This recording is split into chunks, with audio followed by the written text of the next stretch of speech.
Alors, salut la gang de J'en ai marre est déjà de retour après s'être fait fermer son compte par la censure de YouTube et Google. Ça va la gang? Demon Kane, un vrai de vrai, comment est-ce qu'il va mon chum?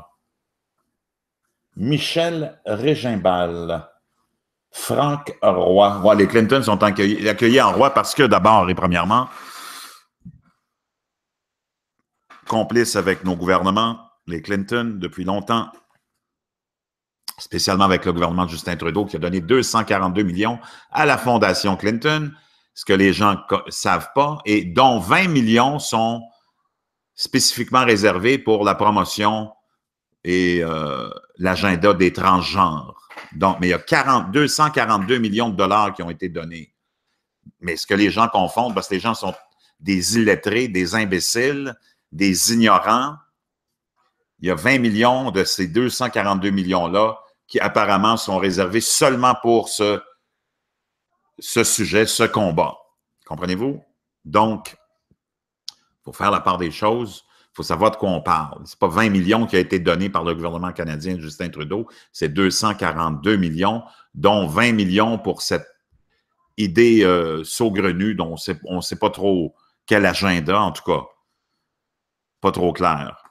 OK, mais clair, pas trop clair. Mais ils sont bien accueillis ici parce que, premièrement, les Québécois, c'est des cabochons, des gnochons, des insignifiants, des communistes, des socialistes. Ils sont habitués à la corruption. Nous, on est comme l'équivalent, ici au Québec, de la population de la Corée du Nord, celle qui est proche de Kim Jong-un, et qu'on oblige à applaudir et à crier, et à être en hystérie quand on leur demande de l'aide pour les images qu'on veut projeter sur les grands écrans. Donc, les Québécois sont aussi cabochons que ce petit groupe de Nord-Coréens, qui profitent, les seuls à profiter du système. Ils sont peut-être une poignée, quelques milliers. Le reste de la population est dans une misère noire incroyable. Là, tu as des trolls qui essaient de nous faire passer Kim Jong-un comme un grand sauveur, un grand démocrate. Le monde est tellement débile, c'est déprimant. Honnêtement, c'est vraiment déprimant. Quand tu regardes ça, mon chum, là, c'est pas fort. Pas fort. L'humain, là, on n'ira pas loin avec ça, je peux vous le dire. On ne fera pas une grande révolution avec ces cabochons-là, mes amis. Quand tu as du monde qui pense que Kim Jong-un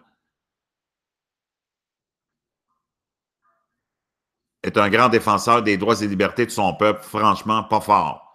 Pas fort. Ce monde-là, je pense qu'il devrait vraiment s'abstenir de commenter quoi que ce soit. Quoi que ce soit. OK?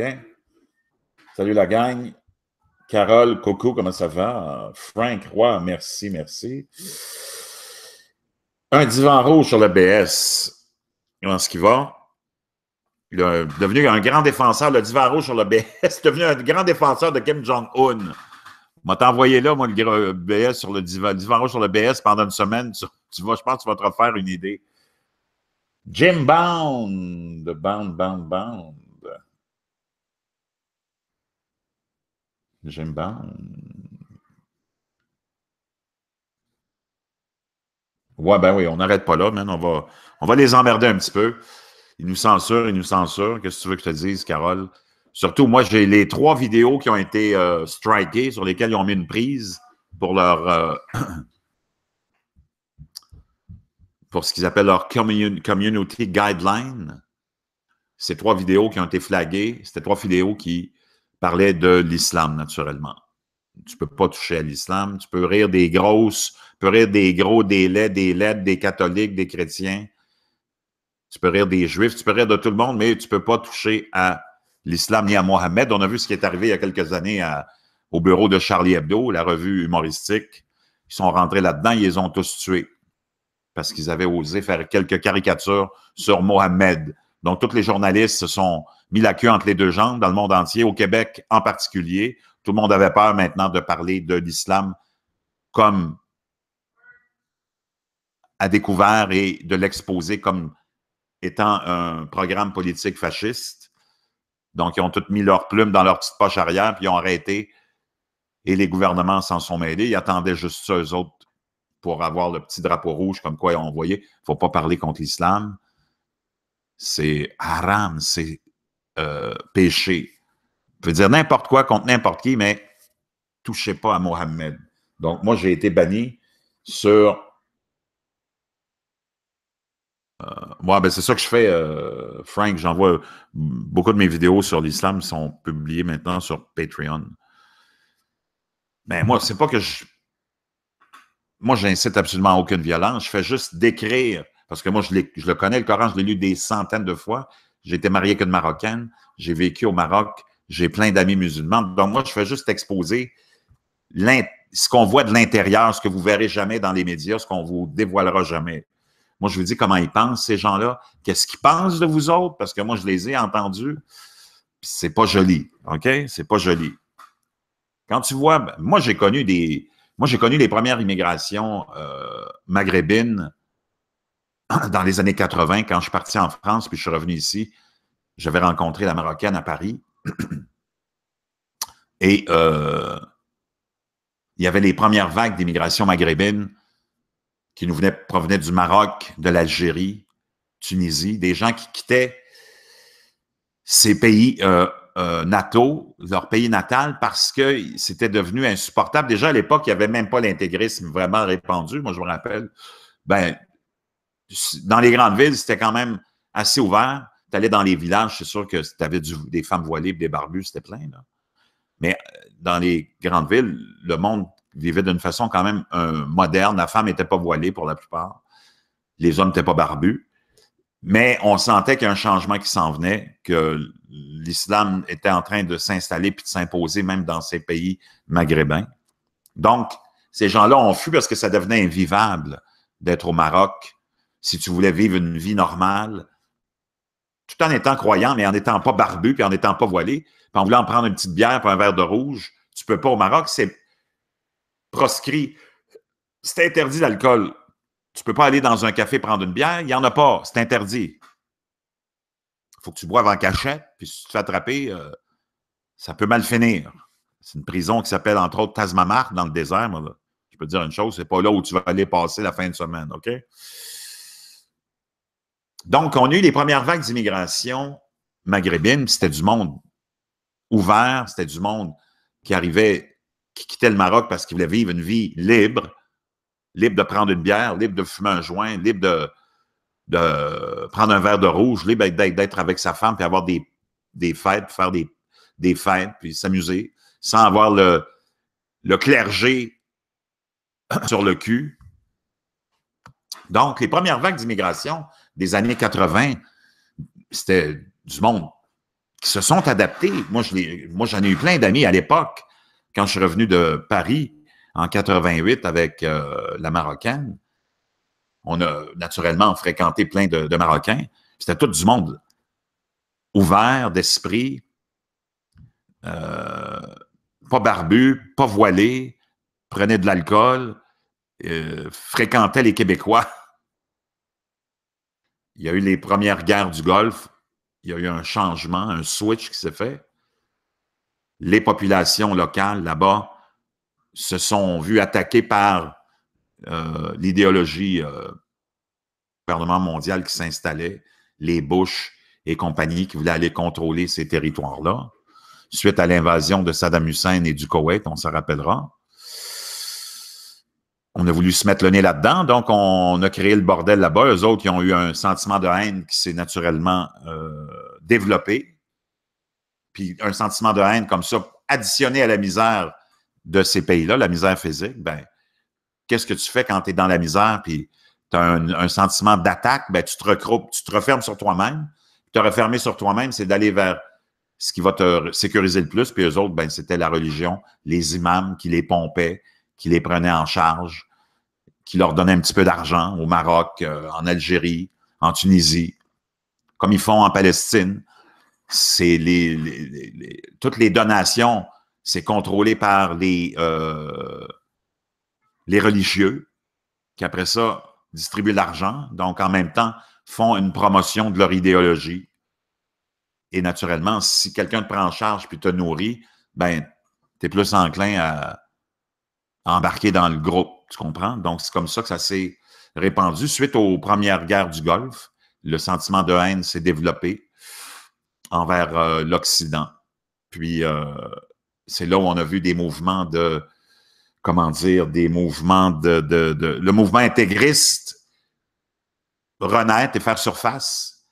Parce que dans ces pays-là, tu avais quand même un certain niveau d'ouverture, mais les populations se sont refermées, se sont senties attaquées. Puis, comment tu te retrouves, puis comment tu te sécurises, c'est en retournant vers tes racines, ta religion. Tu sais. Donc, c'est ça qui a donné une nouvelle vague après ça d'immigration des années 90, je dirais. On a vu comment on a commencé à arriver, à voir arriver les Marocains, les Algériens, les Tunisiens, mais barbus, voilés, barbus, voilés. Tu vois, il n'y a pas de voile avant. Dans les années 80, là, au Québec, tu avais plein d'amis musulmans. Moi, j'avais plein d'amis musulmans, marocains, tunisiens, libanais. Il n'y en a pas un qui était barbu, il n'y en a pas un qui était voilé. C'était tout du monde cool. Ça suivait le soccer, le foot.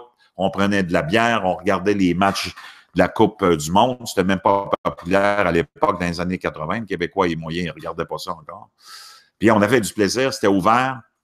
Les gens qui ont mon âge, qui ont connu des Marocains, c'était cool, c'était du monde bien cool.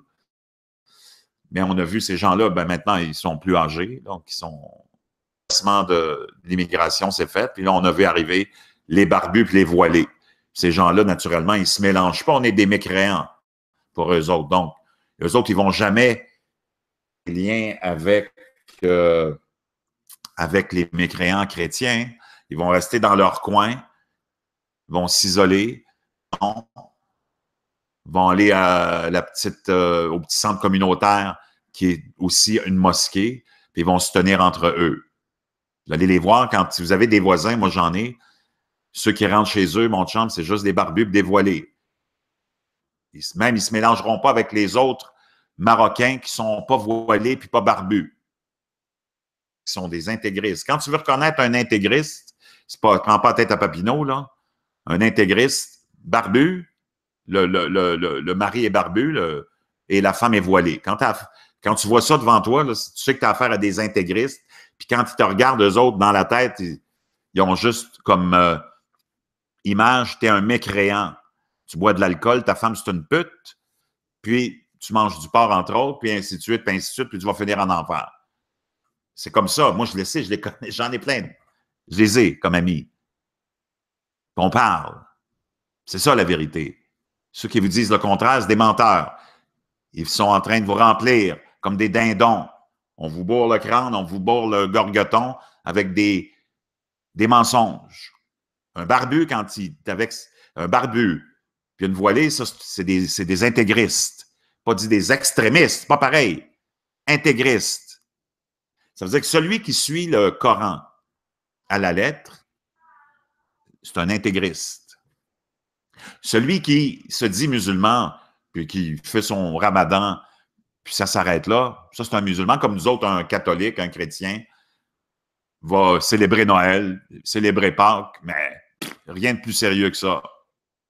Mais celui qui va aller à la messe tous les dimanches, qui va faire son carême, puis qui va suivre à la lettre tout ce qu'on lui dit de faire en accordance avec le catholicisme, ben ça va être un intégriste aussi. Comprenez-vous? Donc, un intégriste, c'est quoi? Ça commence à juger. Peu importe la religion. Quand tu es un intégriste, ça veut dire que toi, tu te penses parfait. Oh, moi, je suis parfait, j'ai la barbe, je m'en vais à l'église, j'écoute le curé, puis je mets tout en application. Apparemment, tu penses que tu mets tout en application, mais tu es le plus grand des enfoirés. Puis là, tu commences à juger. Un intégriste, qu'est-ce que ça fait dans toute sa journée? Ça juge les autres. Vous voyez bien que ça n'a pas de logique. Ça ne tient pas debout.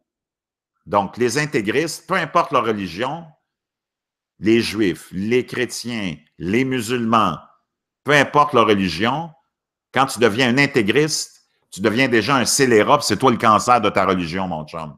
Parce que tu es là à toute la journée à juger les autres qui ne sont pas des intégristes, puis qui, selon toi, ne mettent pas en marche, puis en application à la lettre, au pied de la lettre, les directives de leur Dieu et de leur religion. Comprenez-vous? C'est ça la débilité.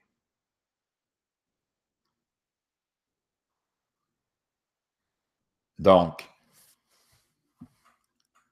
moi, j'essaie toujours de... Bon, c'est sûr, des fois, je suis plus flamboyant, je suis plus... je vais mettre un petit peu plus de boucan dans le show, mais le fond de mon propos, moi, c'est toujours construit à partir d'observations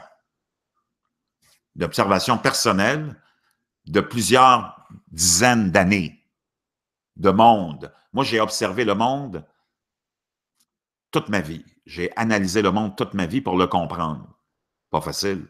Je n'ai pas compris encore, mais il y a des petits bouts que je comprends, que je suis capable d'expliquer, comme celui dont je viens de vous parler. Donc, c'est sûr que tu ne peux pas dire ça au monde parce qu'on ne veut pas que tu dises ça au monde. Ils ne veulent pas que je vous dise comment ça se passe dans la maison d'un musulman. Ils ne veulent pas que je vous dise que dans le Coran, c'est écrit « Mais les hommes, on le pas sur elles. Les hommes dirigent les femmes à cause des qualités par lesquelles Dieu a élevé ceux-ci au-dessus de celles-ci. » Là, ce n'est pas des fabulations. Là, ça vient du Coran. Ils vous le disent. Dieu a créé l'homme au-dessus de la femme. Donc, la femme est inférieure. Ils vous le disent carrément. Mais ils ne veulent pas que je vous dise ça. Ils veulent que je vous dise que c'est une religion tolérante, qu'ils sont ouverts. C'est une religion de paix. Il n'y a pas un organisme musulman de paix dans le monde, mais c'est une organisation de paix. Il n'y a pas un organisme missionnaire musulman dans le monde, sauf pour aider les musulmans, mais c'est une religion d'amour et de paix. Et d'ouverture. C'est correct. On comprend. On a compris. On a compris. Ça ne prend pas la tête à Papineau pour voir que tout est à l'envers. Comprenez-vous? Mais la majorité des citoyens sont des moutons, des bêtes, des singes, avec l'intelligence qui va avec le singe. Comprenez-vous? C'est bien mignon, un singe, là, mais pas mal limité. Ben, l'ensemble de la population a la limitation intellectuelle du chimpanzé. C'est la seule chose qu'on a en commun avec le singe, c'est la limitation que la majorité de la population a au niveau de son quotient intellectuel. Pas fort. Vraiment pas fort. Quand vous regardez le monde dans lequel on est, c'est pas à cause de Pierre Jean-Jacques, c'est à cause de ça. Rien d'autre. Parce que vous avez accepté l'inacceptable. Parce que vous avez accepté de donner vos responsabilités d'être humain à des criminels, à des corrompus qu'on appelle gouvernement, politiciens, et ainsi de suite. Juges, avocats, qui font partie de ce système-là qu'on a établi pour vous contrôler, pour vous diriger, pour vous exploiter. Comme on a remis tout en leurs mains, puis qu'ils font tout en notre nom, ben, c'est ça que ça donne. Comprenez-vous? Les autres ne sont pas là pour nous autres. Ils sont là pour eux autres. Ils ont organisé le monde pour que ça aille bien pour eux autres. Je ne sais pas si vous le savez, là, mais tu sais, quand tu as une dizaine de Ferrari, des châteaux partout, puis des milliards en banque, je pense qu'ils ont bien organisé leur affaire. Quand tu as Gilles Vaillancourt, un petit maire de Laval, qui, selon les rapports de police, a détourné entre 50 et 100 millions. Mais lui, il était tellement mort de rire de les voir essayer de chercher où il avait mis cet argent-là qu'il leur a dit « OK, moi, vous en donner 12 millions que j'ai dans un petit compte en banque en Suisse, là, juste pour vous calmer. » Pas fort. OK? Donc, vous voyez bien que les autres se sont arrangés pour que ça aille bien pour eux autres. Mais vous autres, quand vous regardez votre vie misérable, parce que vous avez remis toutes vos responsabilités à ces gens-là, parce que vous avez dit, nous autres, on est des cabochons, des gnochons, puis on ne veut pas se casser la tête. Ben, regardez votre chèque de paye, votre vie misérable. C'est ça que ça donne. Comprenez-vous? On ne peut pas se plaindre. Vous avez remis vos responsabilités. Nous autres, on ne veut pas se casser la tête. Faites ce que vous voulez tant qu'on a l'impression que c'est gratuit puis que vous nous prenez par la main, puis on va aller passer des soirées à l'urgence d'hôpital, puis on va se dire « Ouais, c'est donc cool, c'est gratuit. Mon Dieu qu'on est donc chanceux. On passe la soirée, puis 24 heures dans la salle d'urgence. C'est gratuit, au moins ça passe le temps. » Non? C'est ça qu'aime le Québécois moyen. Se faire prendre par la main. En ayant l'impression que tout est gratuit. Parce que lui, le Québécois moyen, moderne, il n'en veut pas d'efforts. Il ne veut pas en faire d'efforts. Il ne veut pas se casser la tête. Il veut balayer en dessous du tapis, donc il a dit, moi, je remets toutes mes responsabilités aux politiciens criminels corrompus, puis qu'ils fassent ce qu'ils voudront. Qu'est-ce que tu veux qu'on y fasse si on ne peut rien faire? Puis on va vivre notre petite vie de misère, puis advienne que pourra, puis on finira sur notre lit de mort, puis on aura eu une vie de merde.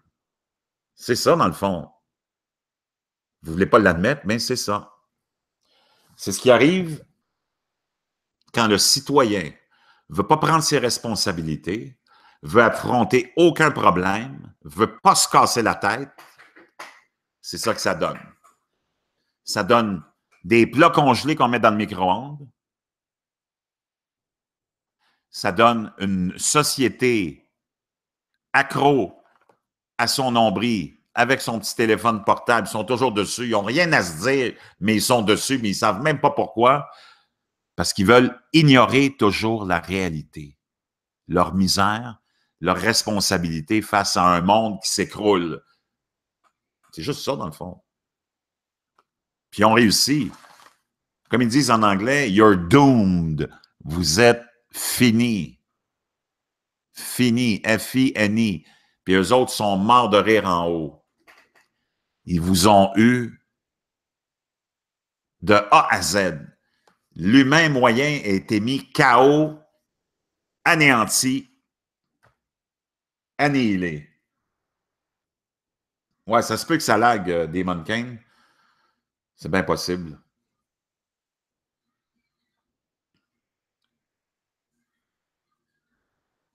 Donc, c'est ça un petit peu le problème. Donc, comment dire, d'exposer ça, c'est sûr que tu ne te fais pas toujours des amis. De révéler les secrets intimes des musulmans, comment ils vivent, c'est qu'est-ce qu'ils pensent de vous autres. Ils pensent que vous êtes des impies, que vos femmes sont des putes. Puis c'est pour ça que tu verras jamais un couple d'intégristes barbus voilés inviter ses voisins chez lui parce qu'il ne voudra jamais s'associer. Puis c'est écrit dans le Coran, tu ne peux pas t'associer avec les mécréants. C'est pire que la mort. Comprenez-vous? C'est écrit dans le Coran, ça. Donc, c'est pour ça que ça a changé. C'est pour ça que les gens ne font pas la part des choses. Moi, je me rappelle des Marocains qui sont arrivés, les Algériens, les Tunisiens des années 80, début 90. C'était pas le même monde, là. Les Algériens, spécialement, qui ont quitté début 90, eux autres quittaient le front islamique du salut qui avait commencé à envahir les villages, à polluer le monde, à tuer le monde. Il y a eu plus de 400 000 morts pendant cette période-là en Algérie. Je parlais avec un Algérien encore, là, il n'y a pas longtemps, qui me disait, Jean, tu vois, nous autres, on vous avait prévenu de faire attention aux barbus, que c'était pour être du monde emmerdant. Puis on ne nous croyait pas dans le temps. Eux autres, ils ont quitté l'Algérie parce que les femmes se faisaient éventrer par eux autres. Il y a eu 400 000 morts, 1 demi-million même de morts. Dans des villages, ça rentrait, ça massacrait tout le monde. Pour imposer l'islam de façon intégriste. Ces gens-là ont quitté l'Algérie pour venir ici, puis ils nous ont dit « Attention, barbus, vous allez le regretter. » Mais nous autres, comme on n'était pas touchés, parce qu'on n'était pas victimes de ça, on n'en avait rien à foutre, on l'a ignoré, nos élus sont collaborateurs de toute façon de ce gouvernement mondial-là. Mais la population, elle, les journalistes, ils s'en sont foutus parce que les morts sont arrivés en Algérie. Ça ne nous touchait pas. Mais après ça, quand les barbus sont arrivés, ils ont commencé à tirer dans le monde, à Paris, à gauche puis à droite. Ah, là, mon ami algérien a dit, t'as vu, là, vous avez commencé à vous préoccuper d'eux autres. Mais nous autres, on vous l'avait dit dans les années 90, on se faisait tuer à coups de dizaines de milliers par mois. Puis vous n'en aviez rien à branler. Vous étiez là à dire, ouais, c'est le Front islamique du salut, celui qui a gagné les élections, c'est du bon monde. Voyez-vous comment vous êtes débiles? Ça, c'est les mêmes taris qui aujourd'hui vous disent, Kim Jong-un, c'est une bonne personne, voyons donc. C'est les mêmes personnes qui disaient, Saddam Hussein était un homme tellement humanitaire. Puis Yasser Arafat aussi. Et Kadhafi, du bon monde, du bien bon monde. Fidel Castro, un des plus grands humanistes. Franchement, voyez-vous dans quel genre de profonde débilité on est rendu? Dans quel genre de profonde débilité? Il n'y a pas d'autre mot, débilité.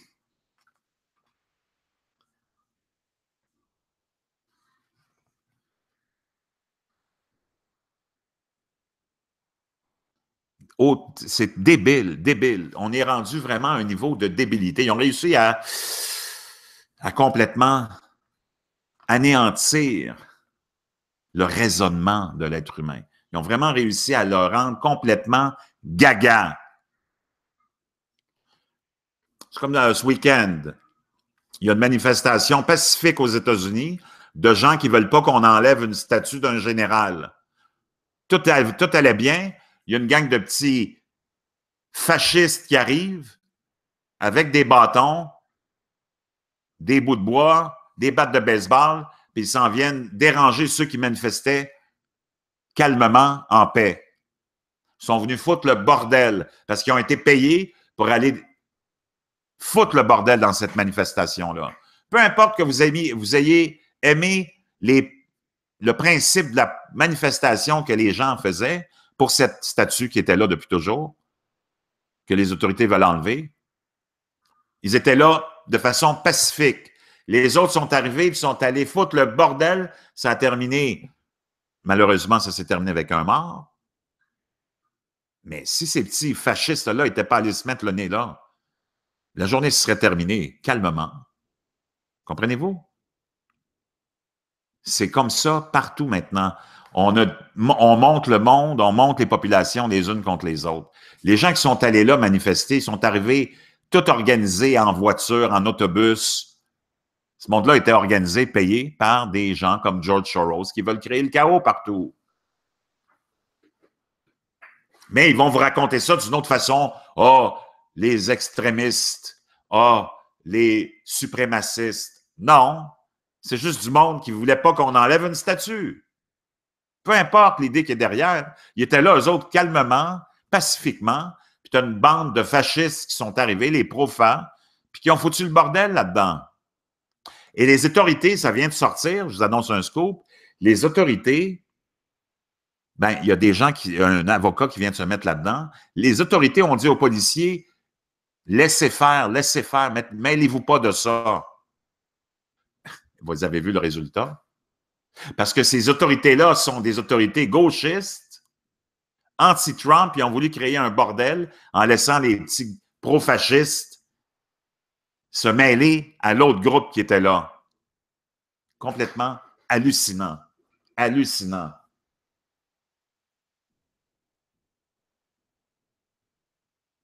Bon, là, le duc spartiate, je pense que tu as besoin d'aller fumer un bon joint. La Corée du Nord est un bon pays, le peuple mange à sa faim, et ce n'est pas un tyran, les médias vous lobotomisent. On n'avait pas dit la même chose de Saddam Hussein, de Kadhafi, de Idi Amin Dada, de Fidel Castro. Mon chum, là c'est toi qui es lobotomisé, mon pauvre le duc. Franchement, pas fort. C'est incroyable. Voyez-vous, on en est rendu là. Le duc spartiate, qui, moi, je pensais avait un certain jugement, avec une phrase comme celle-là, il vient de perdre contre toute crédibilité. Toute crédibilité. C'est incroyable. Bientôt, il va nous dire que la Chine, c'est un pays démocratique et que les dirigeants chinois sont des gens très sympathiques. C'est ça, le duc? Voyons. Pas d'allure, tu sais. Incroyable, incroyable, incroyable. C'est assez étrange. Je peux vous dire une chose, là. Marie-Ève, ça va bien? Incroyable.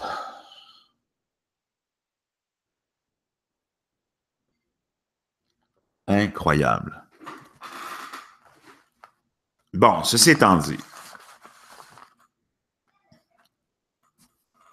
on en est rendu là pareil, là. C'est débile.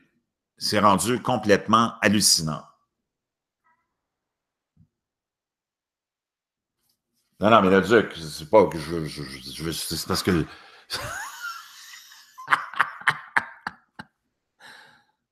c'est parce que j'essaie de comprendre, là. J'essaie de... Tu sais, à un moment donné, moi, j'ai un voisin qui est un ami, c'est un Sud-Coréen. Lui est revenu depuis 3 ans, là, qui est établi ici. Il était en Corée du Sud. Donc, il sait exactement ce qui se passe là-bas. je peux te dire une chose, le monde ne mange pas à sa faim en Corée du Nord. Tu as une petite poignée de gens qui sont à Pyongyang qui, eux, bénéficient naturellement des largesses du système, comme dans n'importe quel pays. Tu as un establishment qui est là, tu as des gens qui sont, surtout dans des pays autoritaires comme ceux-là, comme la Chine, comme l'ex-URSS, comme Cuba, les gens qui sont proches du système, proches du Parti communiste, ceux qui font rouler la machine, eux autres sont gâtés, pourris, ils manquent de rien. Mais l'ensemble de la population, mon chum, là, ils ont été obligés de quitter, ils ont été obligés d'aller retourner à la campagne chez des amis, chez des familles, chez des membres de la famille parce qu'ils n'ont rien à manger, parce qu'il y a des petits bouts de terre, au moins tu peux faire pousser une patate, une demi-patate, manger du gazon, manger des feuilles. Au moins, ils ont une certaine alimentation. C'est la misère noire, mon chum. Puis je peux te dire une chose, si jamais il y a un conflit qui se déclarait demain matin, c'est pour ça qu'ils ne veulent pas y aller en conflit, là, puis même les Chinois, parce qu'ils savent que s'il y avait un conflit, il n'y a pas un Nord-Coréen qui se pointerait pour défendre Kim Jong-un. OK? Il n'y en a pas un. Eux autres, ils attendent juste que ça tombe pour pouvoir soit se sauver puis s'en aller en Chine. C'est pour ça que la Chine a très peur de faire tomber Kim Jong-un parce que ils ont une frontière commune. Là, ça va rentrer, mon chum, à la tonne. Puis eux autres, ils vont être pris avec ça. Et les Russes aussi ont une frontière commune avec la Corée du Nord dans une partie un peu plus au nord. Ça va rentrer en Russie par dizaines et centaines de milliers. Ils vont être débordés. Ils ne veulent pas ça non plus. Comprenez-vous? Donc, c'est pour ça que c'est très délicat. Parce qu'ils savent très bien que dès que Kim Jong-un, qui maintient sa population dans la peur grâce à sa pseudo-arme nucléaire qu'il n'a pas, il n'y en a pas. Ça, c'est un fake, c'est un false flag, c'est un mensonge, mais il y a quand même une armée avec des chars d'assaut qui pourrait, naturellement, si la population voulait se soulever, pourrait les mater facilement. Donc, c'est pour ça que les gens restent silencieux. Ils attendent juste que le moment où ce système-là, ce régime-là tombe, ils vont sortir, mon chum, par centaines de milliers à gauche puis à droite. Puis c'est ça que la Chine ne veut pas. Déjà, ils sont dans la marde par-dessus la tête aussi. Ils ont plus qu'1,5 milliard de citoyens là-bas. Ils n'ont pas envie d'être pris avec des camps de réfugiés, ni en Russie. Ils ne veulent pas être pris avec des camps de réfugiés de centaines de milliers de Nord-Coréens. Ils vont être obligés de s'occuper d'eux autres. Ça les intéresse, mais pas vraiment. OK? Donc, quand tu veux de l'info, il faut que tu fasses des recherches. Puis, il faut que tu regardes les sources de tes infos. OK? Soral, là, c'est pas une source fiable, ce gars-là. Vraiment pas. Alain Soral, OK? Puis, il faut que tu regardes d'où elle vient, ta source. Puis, moi, ma source, elle vient d'un Sud-Coréen qui était en Corée du Sud il n'y a pas 2 ans, 2 ans et demi, puis qui connaît bien la région parce qu'il a vécu là. C'est un Sud-Coréen. Puis, il sait ce qui se passe en Corée du Nord. Donc, ça, c'est une source fiable. Puis, Alain Soral, qui a été invité, puis qui a fait le circuit que le gouvernement voulait bien qu'on montre, c'est pas une source fiable. Ce gars-là, il n'a aucune crédibilité. Donc, il faut faire attention à où on prend nos sources d'information. Les journaux, ce pas des sources fiables non plus. Tu ne peux pas penser que on t'envoie en guerre parce que le régime de Kim Jong-un a l'arme nucléaire. Ils n'ont pas l'arme nucléaire, sinon ça fait longtemps que le problème aurait été réglé. Comprenez-vous? Ils ne l'ont pas. Ils ont juste des petits pétards à mèche. Puis quand ça va, si jamais ça se déclarait, puis c'est pour ça qu'il n'y a personne qui veut que ça se déclare, les États-Unis vont avoir à peu près besoin de, je dirais, une demi-journée pour régler le problème avec la puissance qu'ils ont. Je ne sais pas s'il y en a qui se rappellent de la première guerre du Golfe et même de la deuxième guerre du Golfe, quand Saddam Hussein disait « Je vais prendre vos enfants, je vais les décapiter, puis je vais les répandre aux 4 coins du désert. Mon armée, ceci, cela. » Les médias avaient monté l'armée de Saddam Hussein, mon chum. Wow, toute une armée. On pissait dans nos pantalons ici, même à Montréal. Moi, je me rappelle, je suivais ça, j'étais avec la Marocaine, puis j'étais entouré de musulmans. On suivait naturellement cette question-là de près. J'avais de l'information qui venait de tous les magazines d'Europe, et ainsi de suite. Les Américains sont arrivés là-bas, mon chum. Les Irakiens, ils se rendaient par dizaines de milliers en pleurant. Il n'y avait même pas de chaussures d'un pied. Ça faisait des jours qu'ils n'avaient pas mangé. OK? Ça, c'était la grosse armée de Saddam Hussein. Les Américains étaient là dans le désert, ça rentrait par dizaines de milliers en se rendant, puis en pleurant, puis en demandant des chaussures et de la nourriture. Ils ont été débordés, ils ne savaient plus quoi faire avec ce monde-là. Donc, quand on vous monte un dossier, on vous dit hey, c'est une grosse armée, c'est parce qu'on vous préparer pour la guerre. Là, ils font la même chose avec Kim Jong-un. C'est une armée de majorette avec des vieux pétards à mèche, mon chum. Il n'y a rien d'absolument dangereux là-dedans. OK, je vais m'en occuper. James, dis-lui que j'arrive. OK. Donc, voyez-vous? Donc, il faut faire très attention. Là, on est en train de vous monter la Corée du Nord comme une grosse armée. Je ne sais pas si vous avez vu le calibre des soldats qui font la marche, mon ami. Là, je pense qu'il n'y en a pas un qui pèse plus que 100 livres. OK? Donc, je peux dire une chose, ils n'iront pas loin avec ça. C'est à peine s'ils ont 3 repas par jour. Donc, ceci étant dit, les amis, merci d'être revenus. Revenez, devenez membre. Il faut que la chaîne J'en ai marre redevienne aussi importante qu'elle était en nombre. Donc, passez le message, qu'ils viennent ici, qu'ils se remettent membres. Et là, je vais continuer naturellement à propager la bonne nouvelle. Donc, je vous aime, je vous embrasse, puis je vous retrouve très bientôt.